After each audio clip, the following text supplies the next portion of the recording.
Hi, I'm Audrey Wenning from the Metropolitan Planning Council, and we're so happy to have you here today. Please hang tight for a moment as we wait for others to come into the room, and we'll start in about a minute.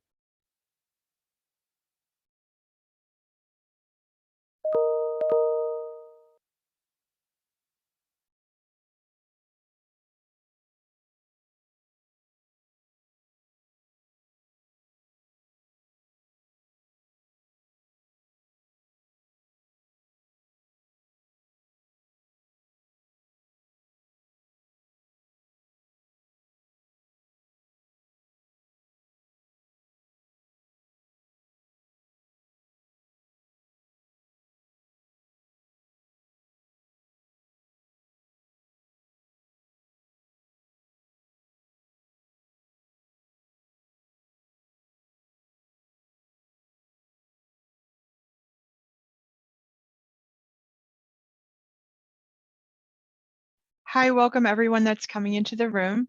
We will be starting in just a minute.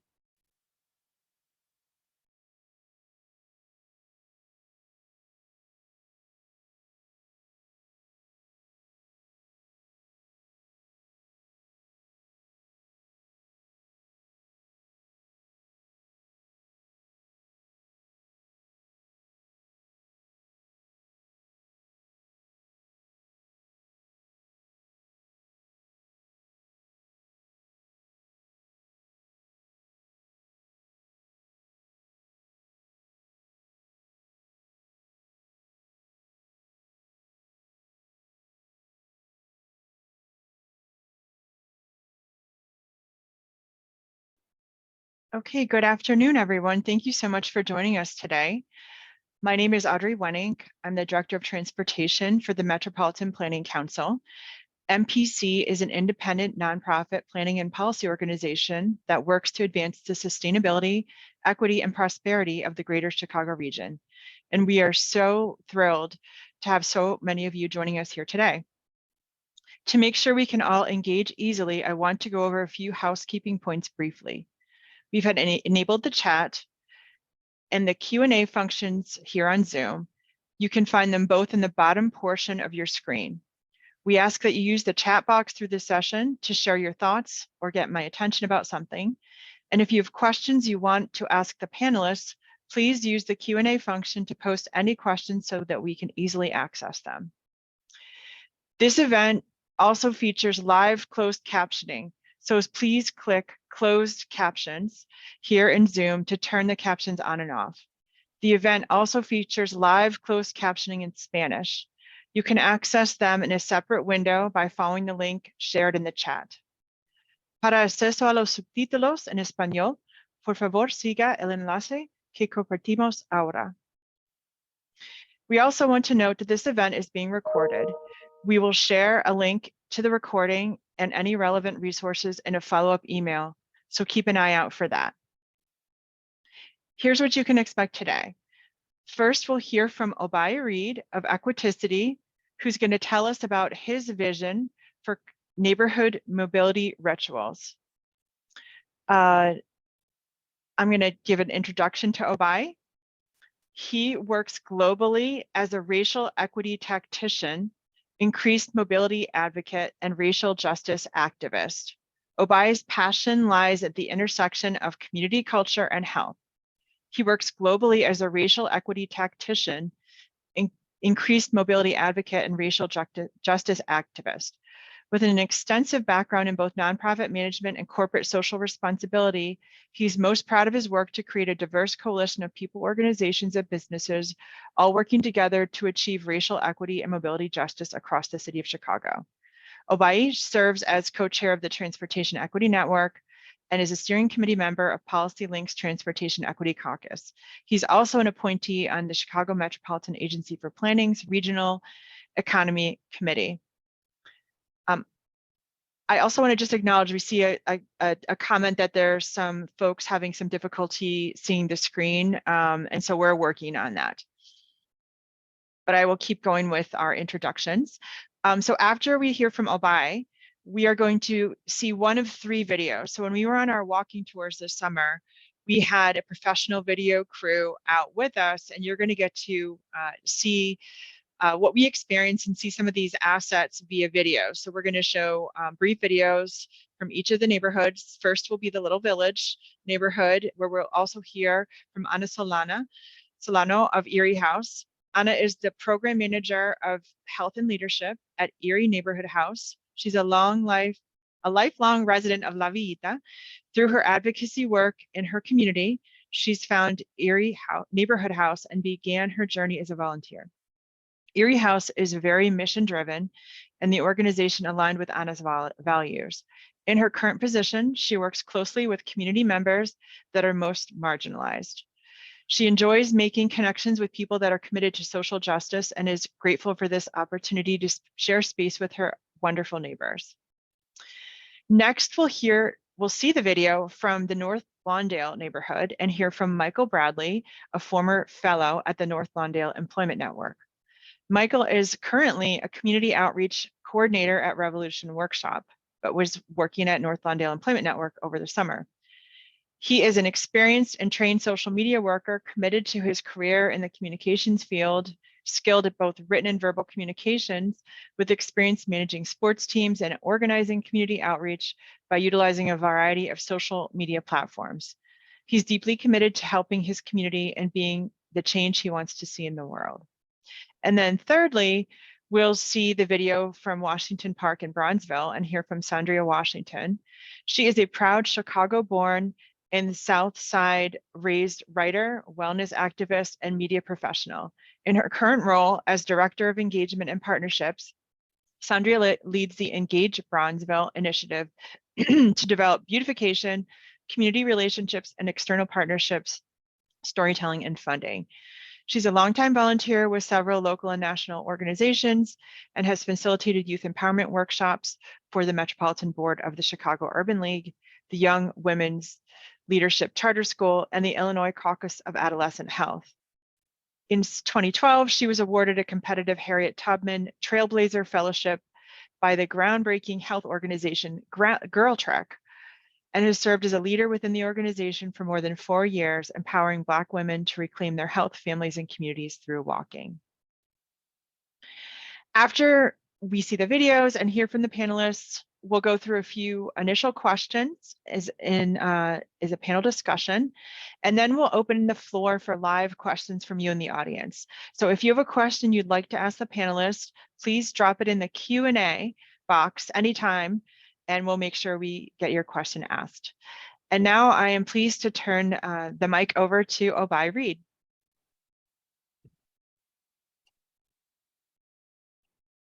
Thank you, Audrey. It's a pleasure to be with you, MPC, and all of our partners who are on this panel. And thank you everyone for being here. Again, my name is Obai Olatunji Obai Reed. I am the founding president and CEO of the Equiticity Racial Equity Movement. Equiticity is operationalizing racial equity by harnessing our collective power through research, advocacy, programs, community mobility rituals, and social enterprises to improve the lives of Black, Brown, and Indigenous people in our society. We have a long history with the Metropolitan Planning Council, from partnering together on our mobility justice in Chicago research, partnering together on several advocacy strategies, and both serving as members of the Transportation Equity Network.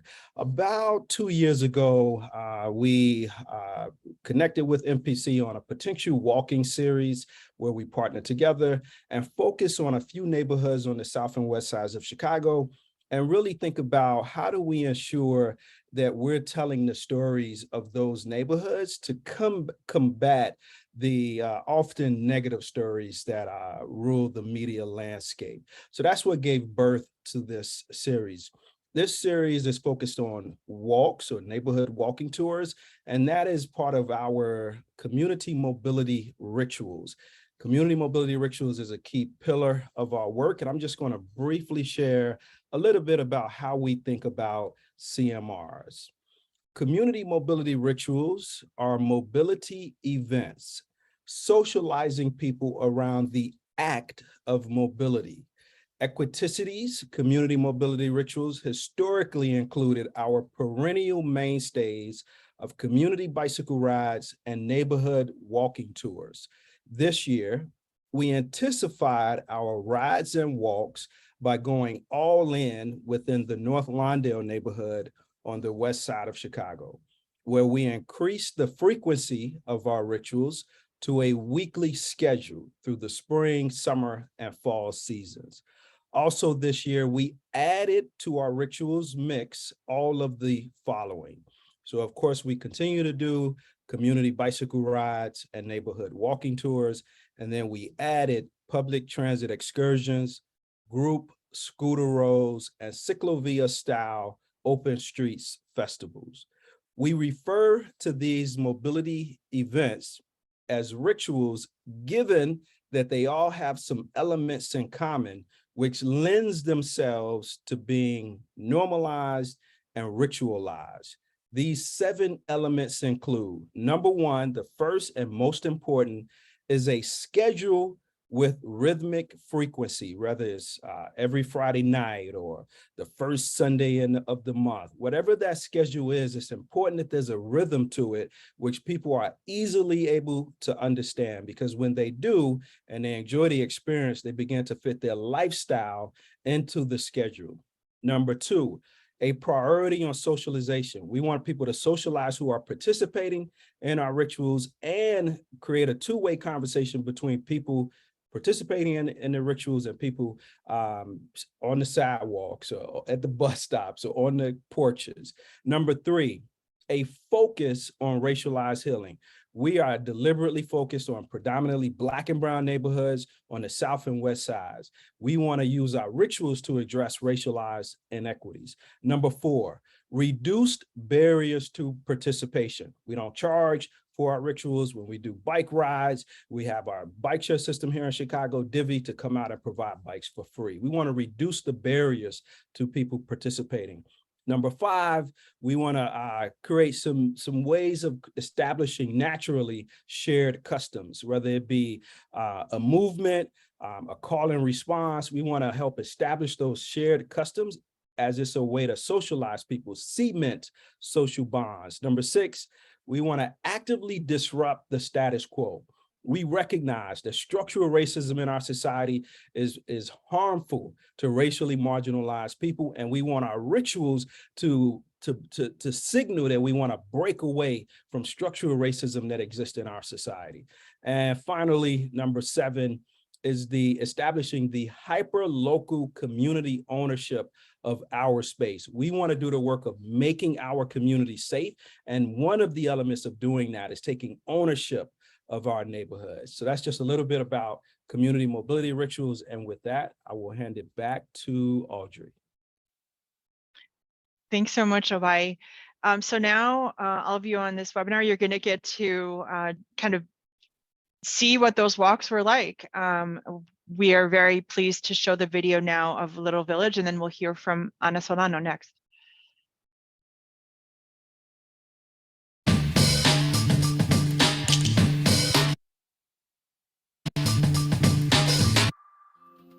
So first up is the Little Village Arch. It was constructed in 1990, and then in 1991, the then Mexican president gifted us the clocks that are up there. They were manufactured by Relojes Centenario, which is the oldest clockmaker in Mexico. And you are at Semillas de Justicia Community Garden. Beautiful garden made with a lot of hard work. We currently have about 50 families that are utilizing this space. One of the beautiful things that we have seen from the growing of this community garden is that there is such a big need for people to have access to land. Most of our residents are renters, and so this space provides them an opportunity to be able to grow organic food. Folks were able to harvest 2 tons of food in 2020. In 2021, does anyone want to guess how much food they were able to harvest? 4 tons. We also have chickens, and so the chickens also provide eggs, and then the eggs are distributed amongst the the gardeners as well. This is La Villita Farm. This is our first year actually growing crops on this site. Community members from La Villita came and said, I have seeds. If I bring enough for the row, will you all plant them? And we were like, if you're okay with sharing with the whole community, bring them all. And they did. Sometimes we're like bombarded with elders from the community who just are like, how are the crops doing? Do you guys need any advice? One of the elders actually started calling us Angelitos de la Granja, which means angels of the farm. That's huge for us. It means that it's doing something for the spirit of the people here that the legacy of agriculture has taken away. Seeing us represented in these spaces changes the whole way that we're relating to the earth. This is a discount mall.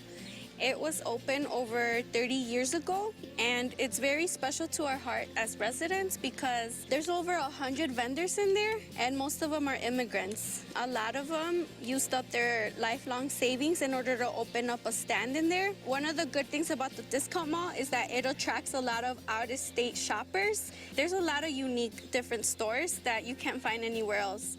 We are at Latinos Progresando. They support folks and getting them connected to immigration services. We're definitely looking to see how we can support residents, especially those that are fearful of not only being displaced and being priced out, but making sure that neighbors and residents also have those resources. Welcome, welcome to our last destination, Open Center for the Arts. This is a really cool org because it was born from just local artists. And I do want to mention Adam Toledo because his death really highlights some of the struggles in this neighborhood. One of the things about him was that he really liked to draw. One of the biggest critiques that I've heard was Chicago Public Schools is closing a lot of our programs and access to art, right? So spaces like these are very meaningful. And that's it. That concludes the tour. Thank you.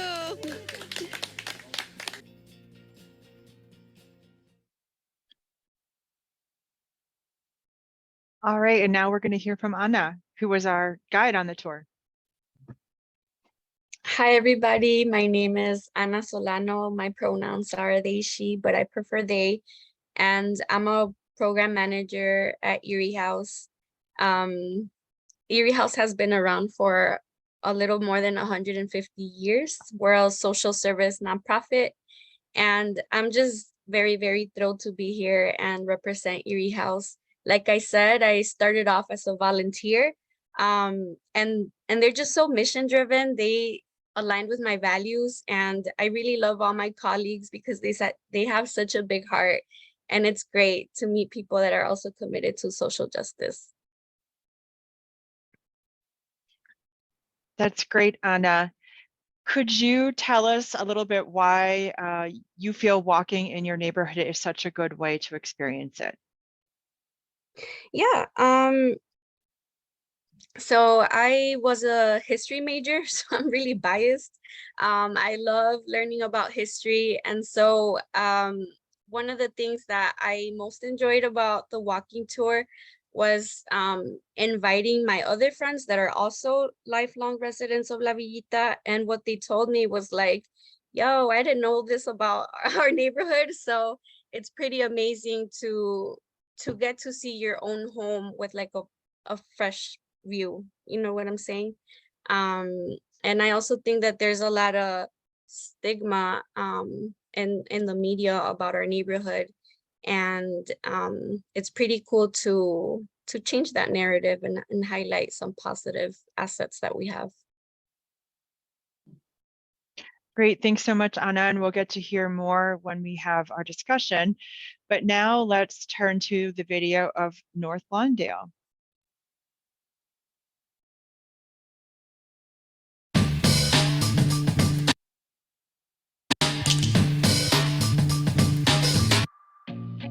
I'm Michael Bradley. We all are in Be-Love Cafe right now. We raised $11.5 million in 2.5 years to purchase this building.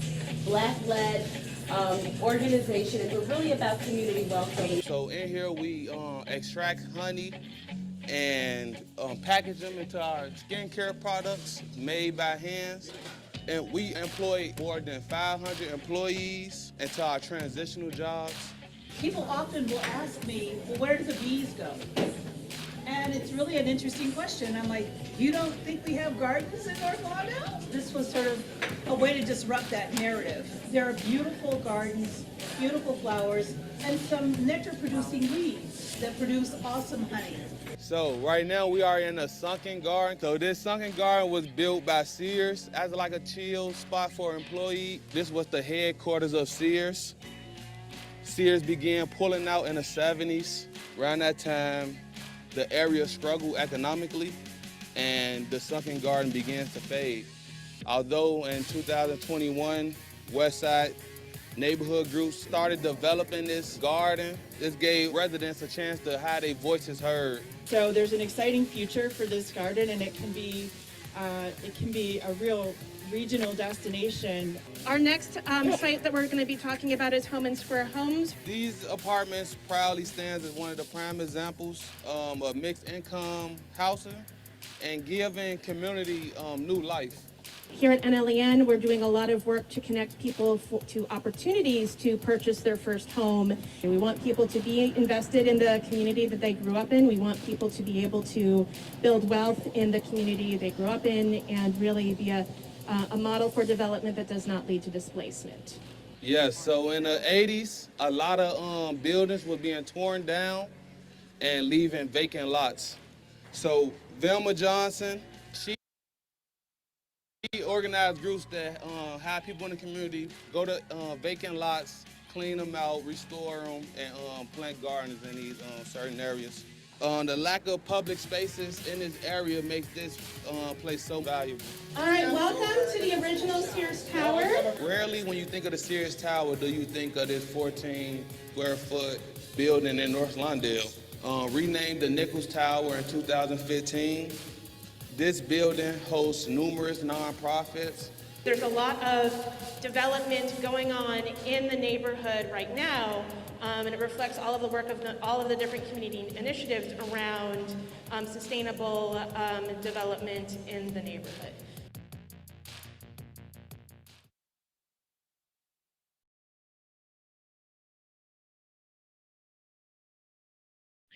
That was great. And now, Michael, if you can tell us a little bit about yourself, the North Lawndale Employment Network, and your experience with the walking tour.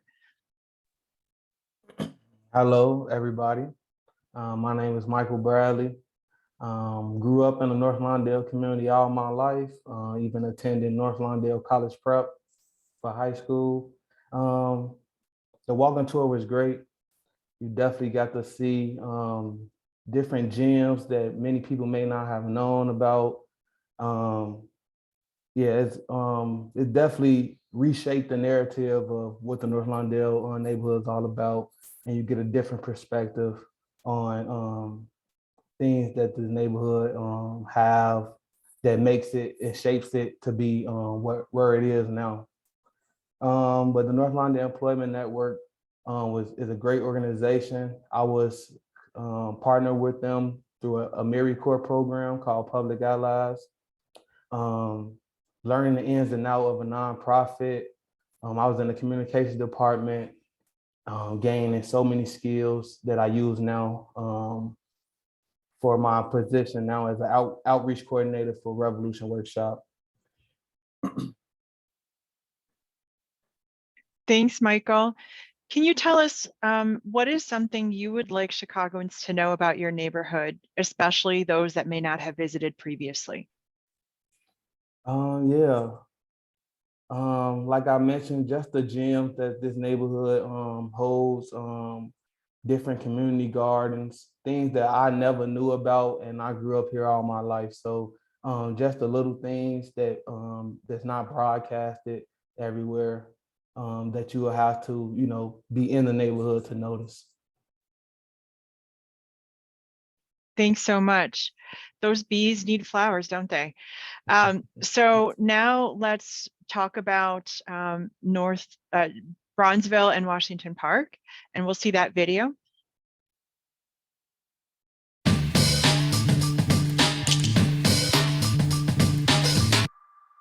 I am with Urban Juncture. My name is Sandra Washington. As you can see, there's quite a few vacant properties along 51st Street. And so taking what once was vacant, empty land, blighted, and doing something constructive and positive with it, we eventually landed on this idea of Boxville. Each of these shipping containers, repurposed, refurbished shipping containers, has a different small business, Black-owned small business, conveniently located by the Green Line. We really think of it as a small business accelerator. Welcome to the incubator. What we're working on is what we're calling Boxville 2.0. So eventually, we want to grow Boxville to 100 containers and build vertically. And we'll just do a quick pit stop here at the Bronzeville Community Garden. This was actually the first initiative established in 2010. And so wanted to create something that the community could have a space to gather. We also grow vegetables in the garden, so people are able to come in. They can pick what they want, pick what they need. Washington Park in its entirety, it's a huge park. There's all these different little kind of nooks and crannies, little streams or fishing areas. It's interesting because I feel like we're all very siloed. I think there's a perception even between North and South, and it's like there's beauty to be found in both. There's stories in both places. Well, I guess we gotta make our way to the train. This is a great photo op. From this vantage point, you can kind of just see this story that's starting to unfold with the neighborhood. So on the left side, you have the Forum Theater, which is really like the last standing landmark of the Black metropolis era. The city within a city that defined Bronzeville, the Black Belt at the time, where because we couldn't shop and socialize elsewhere, the World's Fair, the Columbian Exhibition, which of course happened in Jackson Park, it drove a tremendous amount of activity of development on the south side. And there's a lot of thoughtful engineering went into these buildings and into this building in particular. This is the original stage. You know, Muddy Waters, you know, B.B. King, all of these folks performed here as part of social events. We think of everything we do as being social enterprise driven in the sense that our objective is community revitalization. The roof of this building faces the train, but essentially what we're gonna do is have a screen installed as an opportunity to use art to showcase what the neighborhood means. I think 43rd Street ought to be again, a center of culture and commerce. A place that if you come to Chicago, you say, oh, I got to go to South Side and I got to go to 43rd Street. Stop by Boxville on the way out.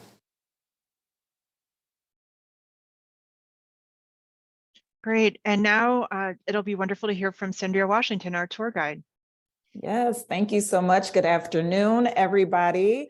My name is Sandria Washington. I am a lifelong Chicago resident, born on the West Side, raised on the South Side, currently a Washington Park resident, and I work in Bronzeville for Urban Juncture. We also go by the name Build Bronzeville because really that is our mission, our focus, revitalizing Bronzeville using our community's unique assets, whether it's the culture, it's the food, it's the people, it's our great location. A lot of our work is centered at the 51st Street Green Line and at the 43rd Street Green Line. So really trying to restore these commercial corridors and expand out to the neighborhoods surrounding it.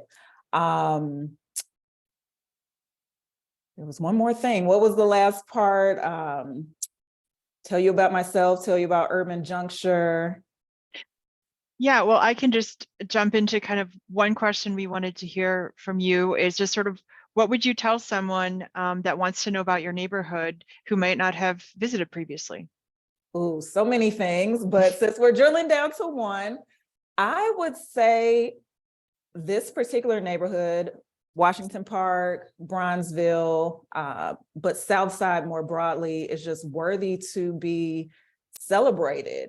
Not just the neighborhood itself, but also the people. There should be a pride, recognizing that, you know, some of that pride may be diminished because of the narrative that's constantly pushed forward, that maybe it's unsafe or that there aren't good things that are happening here, but there are so many good things that are happening here. And so, you know, that deserves to be celebrated and recognized, because a lot of what Chicago is known for, a lot of the things that make Chicago, Chicago, have a lot to do with the South Side and people who've left their legacy and contributed to the South Side. Fantastic. Thank you so much. And so I think right now we're going to transition into our panel discussion.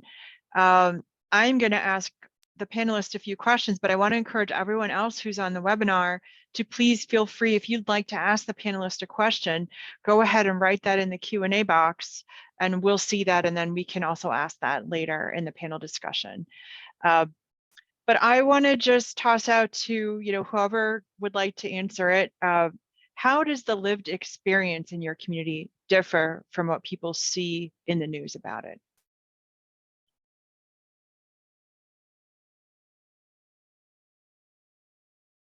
Well, I'll jump in here.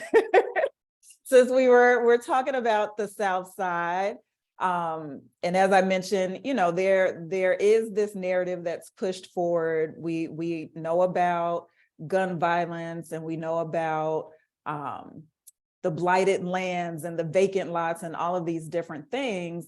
But as a resident, I've lived in this area, specifically this area, for 12 years. And I've been able to see at a ground level, even before working with Urban Juncture, the movement that's been made by different organizations and different individuals who are invested in restoring the community and really shifting that narrative. And so, yes, there are negative things that happen, but we also have to put a spotlight on the positive things. Who's coming into the community, building things that the community needs? What types of programming is being offered? If you take something like Boxville or even the community garden, these are things that didn't always exist, but we were able to come and create something that now the community can take pride in. We should have community gardens where people can gather and they can get fresh produce and they can sit and meditate if they choose.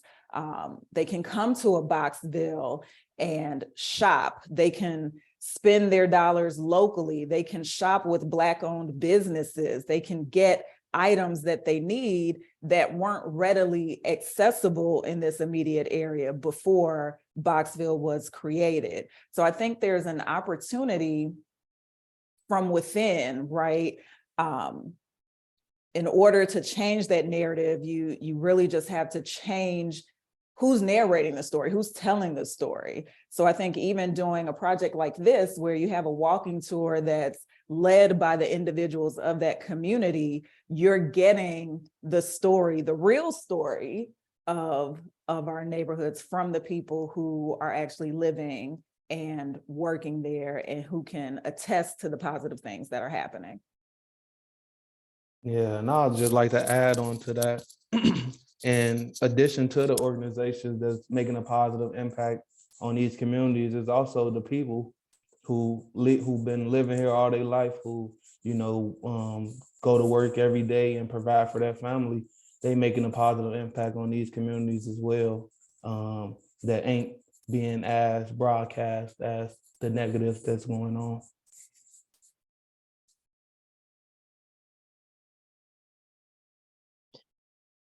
That's great. Now maybe, you know, maybe Anna, you can even answer this one. You know, what excites you about your neighborhood? Why do you love it?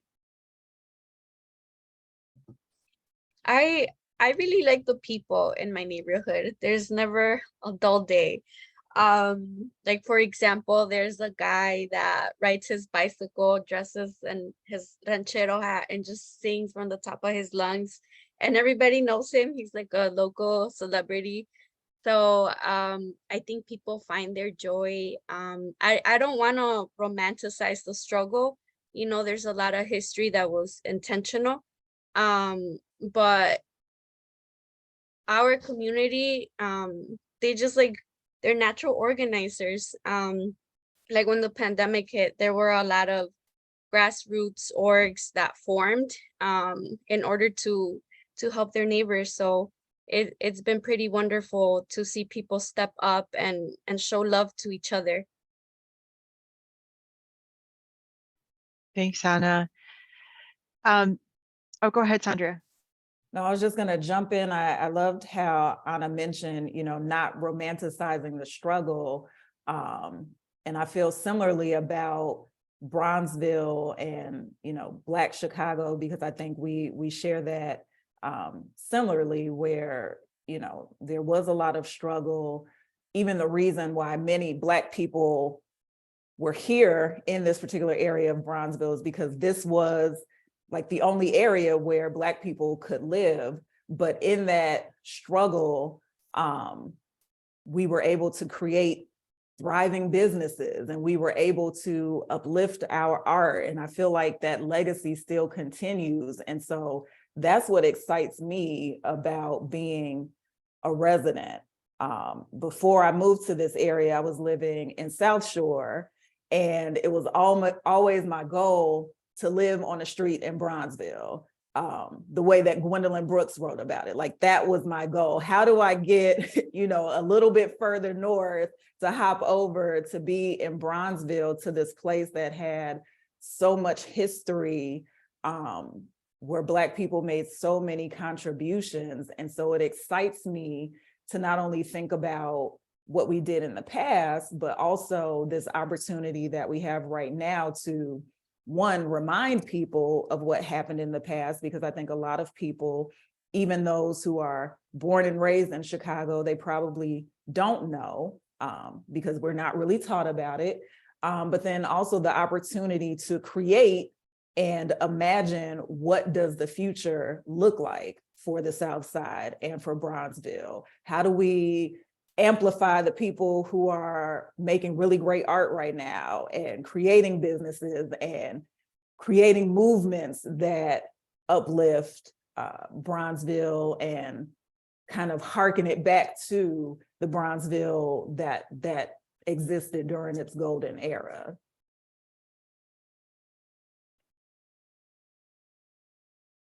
Fantastic. People are commenting in the chat how they are seeing so much pride from your comments. Let's talk about why walking in a neighborhood is such a great way to see a neighborhood and really feel and get the experience.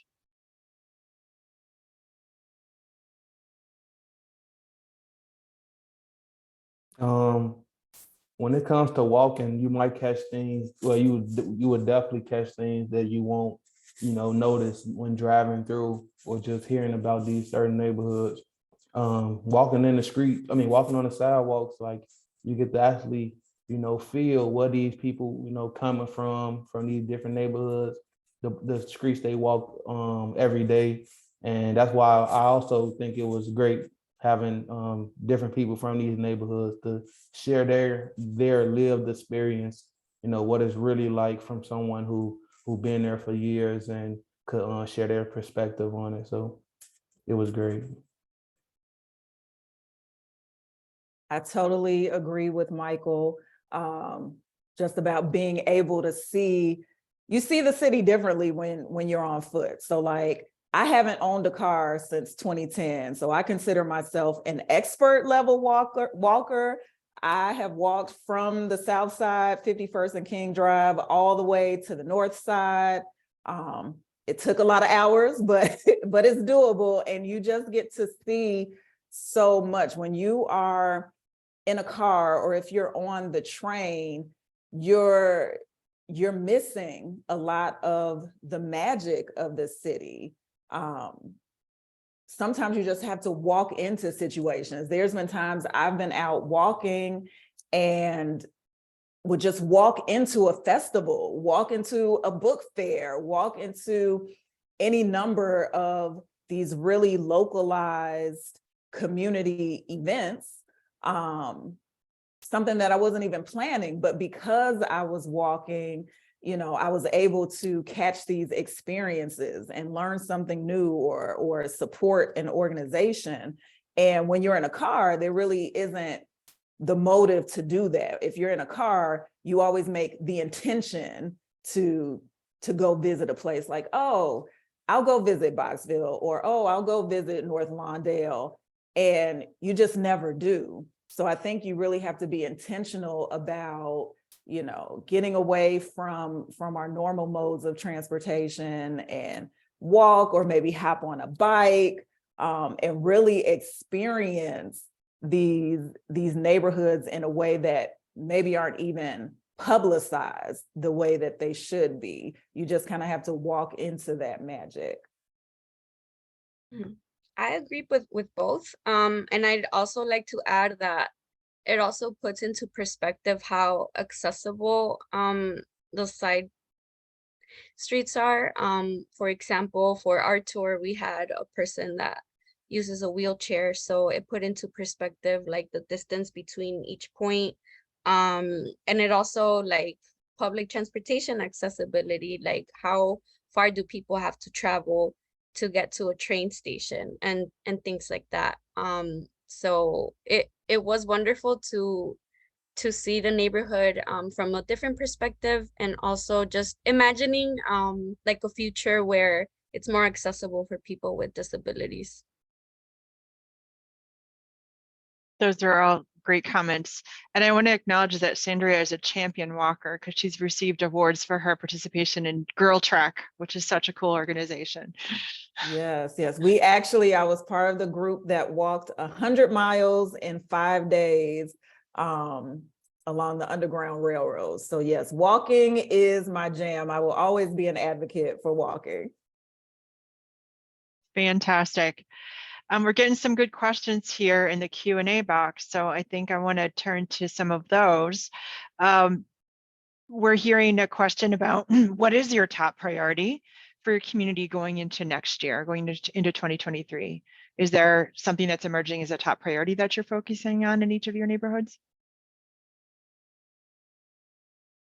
I think for us, one of the top priorities is just how do we engage more closely with our neighbors. So again, trying to do community redevelopment from the inside out, right? So really letting our neighbors lead and finding out who they are, what do they want, how do we build stronger relationships.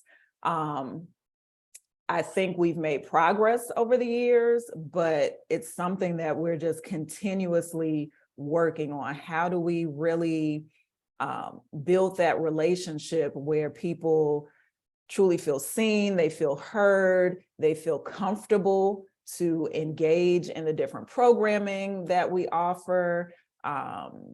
We just want to build that relationship a little bit more tightly. And then from there, continuing to build this work of quote unquote building Bronzeville together. So it's not just us defining what that work is or executing the work, but really getting our neighbors involved.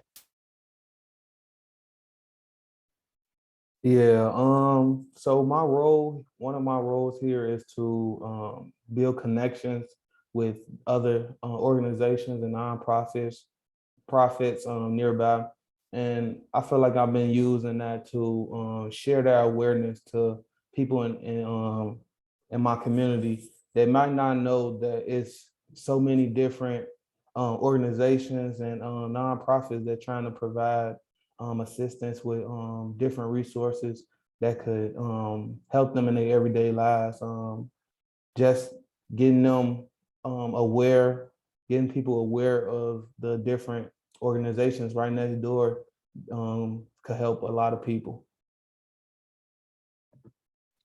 I would say for Little Village, one of our top priorities would be to organize against gentrification, or at least try to delay it. our neighborhood is going through a lot of changes, and we realize that sometimes development is directly correlated to that. So for example, right now, the discount mall is one of our top priorities to keep it open, just because we're worried that if there's a different type of development there, it might open the doors for gentrification. And it also makes us prioritize renters. A lot of our neighbors in our neighborhood are renters as opposed to homeowners. And the reason I mentioned that, like for example, the mega festivals in Douglas Park, one of the biggest arguments was that those festivals prevent people from accessing green spaces. And since most of us are renters, those green spaces are very, very important. So yeah, there's a lot of different movements, I guess, and they're all centralized against gentrification. So that's one of our top priorities. Thanks, Anna. You just transitioned into another question. So I don't know if maybe Sandra and Michael have any thoughts about what's being done to prevent displacement and gentrification in your neighborhoods. I would just add, I think some of what's being done, of course, I can't speak to everything or every organization. I would say relative to the work that we're doing, trying to create ourselves as a hub that considers the longtime residents. And so creating this hub on 51st Street, creating this hub on 43rd Street that says, or we hope signals to people and maybe other developers that, hey, there is already a history here. There is already people here, longstanding residents who are already here, who have already been doing the work. This is not vacant land that you can just come, that nobody cares about. So I think what we're trying to show that helps to hopefully ease displacement is saying these are neighborhoods. This is an area that people are concerned about, that people care about. There's work actively being done. There's new construction, there's new restaurants, like there's all of these things that we're creating, but with local residents in mind, with Black people in mind. So it's very local centric and not necessarily an outside developer coming in and saying, well, what should be here?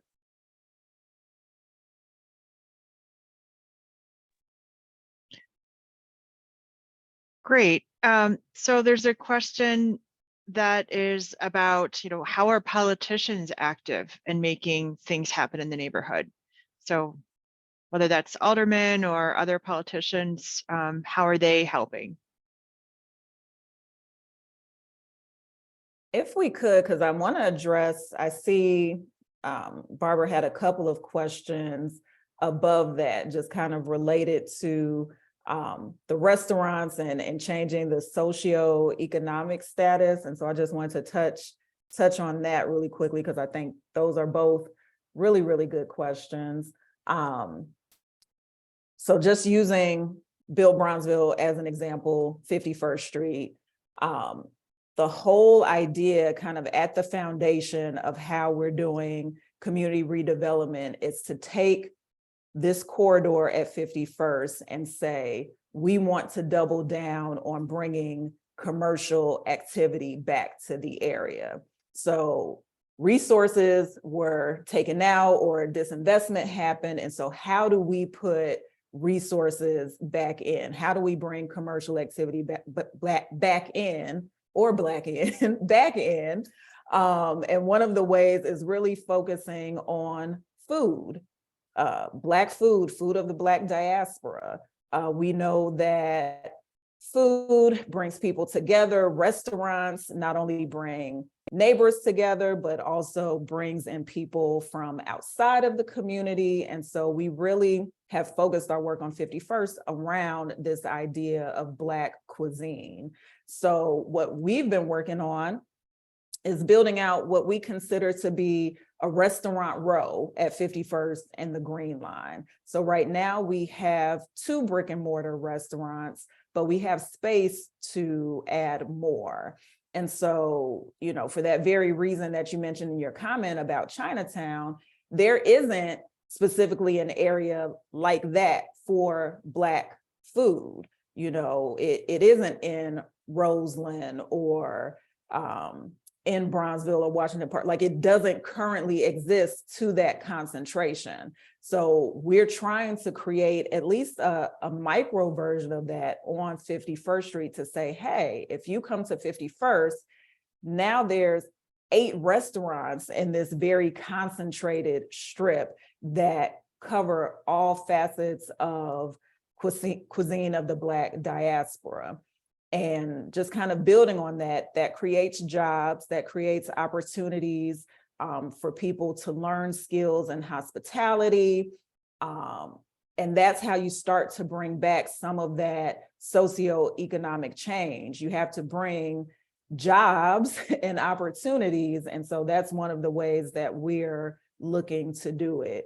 And then also through the work at Boxville, again, you're creating this business, this small business accelerator for people who maybe they can't afford a brick and mortar space, but they have this business that they eventually want to grow and they want to create generational wealth for themselves and their family. And so Boxville provides that opportunity for them to start and grow and hire staff, again, creating these job opportunities and bringing that commercial activity back to this particular corridor.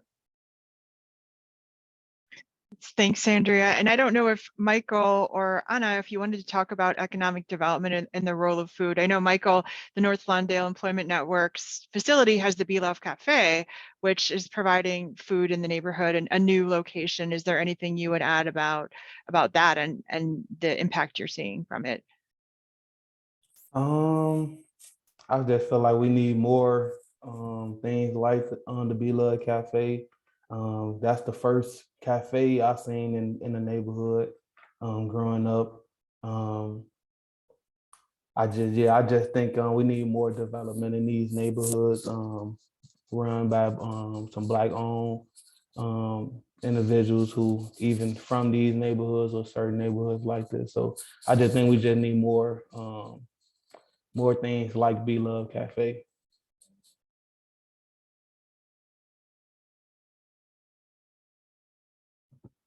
Would you mind repeating the question, please? Sure. Just since Andrea moved on to the food storyline and is related to economic development, is there anything, I know there's a lot of restaurants in La Vita, how have you kind of leveraged that for economic development or other types of economic development in La Vita? Economic development. Sorry. Yeah. I'll pass on the question. Okay, no problem. We're seeing some questions about, are there upcoming walks that people can attend? And I don't know, I know our series for this year is finished. I don't know, Obai, if you have any upcoming events for the rest of the year. We don't have any more walks. We ended our citywide walking series in partnership with the Chicago Park District earlier this month. We do have some community bicycle rides coming up. We have our final ride with the Chicago Park District in the Jackson Park neighborhood on October 28th, and our season finale ride at Palmisano Park in Bridgeport, and it'll be a tour of murals in Pilsen on November 4th. And those 2 rides are on our website, equiticity.org. Yeah, and I just want to add one thing. I just feel like people should know that I learned so much doing this walking tour about my neighborhood that I grew up all my life. And for those who, like, you may not know things about your neighborhood unless you do research on it and do these walks and go to these gardens to read what they're all about. So I just encourage everyone to take the time out to learn something about your neighborhood that you may not know, because it was definitely like rewarding, find these things out and then sharing it with friends and family who didn't know it at all as well. So it definitely was a great tour and a great experience. Thanks, Michael. So we're almost near the end. So I want to wrap up with a final question about how folks on this webinar or that see information about our events, how can they, if they're interested in these communities and want to learn more about them, how can they get involved, whether that's in events, programs, volunteering, or visiting? What are some ideas that you have for people to get involved? So for us, for Build Bronzeville, a lot of our work is seasonal because Boxville is an outdoor entity and our community gardens. So we're kind of winding down our season, but you can always find out about our work on our website, buildbronzeville.com. We are also on social media, Build Bronzeville on Instagram, on Facebook. You can join our newsletter. We also have social media accounts for all of our various initiatives. So you can follow at Boxville Chi, Boxville CHI, and I'll put this in the chat too. We also have an account for the forum, but really the best way, again, join our newsletter, or you can email us directly. You can send an email to info@urbanjuncture.com. I will see your emails and I am happy to point you in the right direction and get you involved with whatever we have going on at that time. For Erie House, we have a lot of different departments and programs, and we're constantly looking for volunteers. So the best way to get involved would be to go directly to our website, which is eriehouse.org, or you can also follow us on social media. We're on Instagram and Facebook. Yeah, I'll say visit the North Lawndale Employment Network. They are doing great work in the community, doing an employment initiative for residents of the North Lawndale areas. You can volunteer to their organization. Yeah, I believe it'll be very beneficial for the people in these communities. Well, thanks to all of you. This has been such a rich conversation, and I just want to acknowledge each one of you who helped design the tours, who were our tour guides, and are here today on this webinar. So it was a lot of time on your part, and we really appreciate it. And the videos turned out great. So even if people couldn't join, they get to have a virtual tour to some extent. So I want to just wrap things up and thank everybody. Also want to thank Obai, who has come up with this conceptual idea of these walking tours and is doing way more than this package of 3 that we did. And I agree, walking is the best way to explore a neighborhood. So hopefully there'll be more that folks can join in the future. I also want to flag that next week on October 26th, the Metropolitan Planning Council will have another transportation-oriented event where we'll be talking about the We Will citywide plan. We'll hear from CDOT Deputy Commissioner Jamie Simone, and interestingly, we'll hear from someone from Barcelona, the chief architect from Barcelona, who's going to tell us about some of their changes that they're making to their city in terms of walkability. They have a super block strategy that we're going to hear about. So, so please go to the MPC website to join. And then I also want to just remind everyone that we will provide a link to the recording. We will email that out to everyone who attended, along with some of the links that we've been sharing in the chat today. So thanks to everyone that joined us today. Thanks to our panelists, and we wish you a good rest of the day.